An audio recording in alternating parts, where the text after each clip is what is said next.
पवित्र इस क्रूस की छीना से हमें शत्रुओं से बचा। पिता पुत्र और पवित्र आत्मा के नाम। हे पिता परमेश्वर, आपको धन्यवाद देते हैं, आपने इस पूरे साल में हमें और हमारे रिश्तेदारों को, हमारे पड़ोसियों को और सभी समाज को आपने छत्र छाया में रखते हुए संभाला। इस धरती पर पाप फैल गया था, तभी आपने लोगों के पापों से मुक्ति देने को मनुष्य रूपी जीवन लेकर प्यार का संदेश दिया। और इस साल में महामारी फैली है, कितने लोग महामारी से मर गए, लेकिन हमें और हमारे सभी समाज को सुरक्षित रखा। इससे यह मालूम होता है कि हमारी रोजाना पारिवारिक प्रार्थना और प्रभु ईश्वर पर दृढ़ विश्वास, इससे हमें कोई भी संकट हमारे पास नहीं आया। असंभव को संभव करने वाले ईसा मसीह इस महामारी को नष्ट करके सभी देशवासियों को सुरक्षित रखना, सरकार ने दिए हुए सभी नियमों का पालन करके अपने आप को, परिवार को और समाज को हम सब ने बचाना है। हमेशा हर घर में पारिवारिक प्रार्थना करके प्रभु ईश्वर का प्यार, दया, करुणा, शांति पाए, आशीष पाए। आप सबको हमारी ओर से जय यीशु। स्तोत्र ग्रंथ में हम पढ़ते हैं कि प्रभु ईश्वर पर भरोसा रखना तो तू और तेरा घराना उद्धार पाएगा। इस साल हम कोरोना महामारी से जूझ रहे हैं, किंतु हमें भयभीत होने की आवश्यकता नहीं, क्योंकि हमारा ईश्वर हमारे साथ है। आने वाला साल 2021 में हम हरित वर्ष मना रहे हैं, सर्व नेचर सेव फ्यूचर। इस वर्ष में हम कुछ नियमों का पालन करते हैं, जैसे हमारे जीवन का सम्मान करना, ईश्वर द्वारा प्राप्त प्रकृति, पेड़ और पानी की रक्षा करना, ताकि हमारा आने वाला साल में हम करना। और सबसे महत्वपूर्ण बात, हमारे बालक यीशु पर विश्वास रखना और भले कार्य करके हमारे बालक यीशु का स्वागत करना। आप सबको हमारे परिवार की ओर से मेरी Christmas and happy new year.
छुटकारा देता,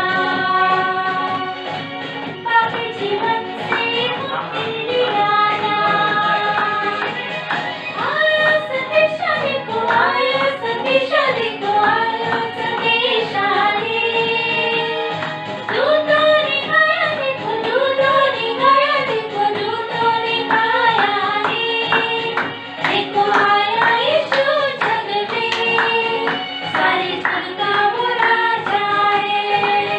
देखो आया यीशु जग में, सारे जग का वो राजा है। चमका सितारा देखो, चमका सितारा देखो, चमका सितारा रे। चमका सितारा देखो, चमका सितारा देखो, चमका सितारा रे। देखो आया यीशु जग में, सारे जग का वो राजा है। देखो आया यीशु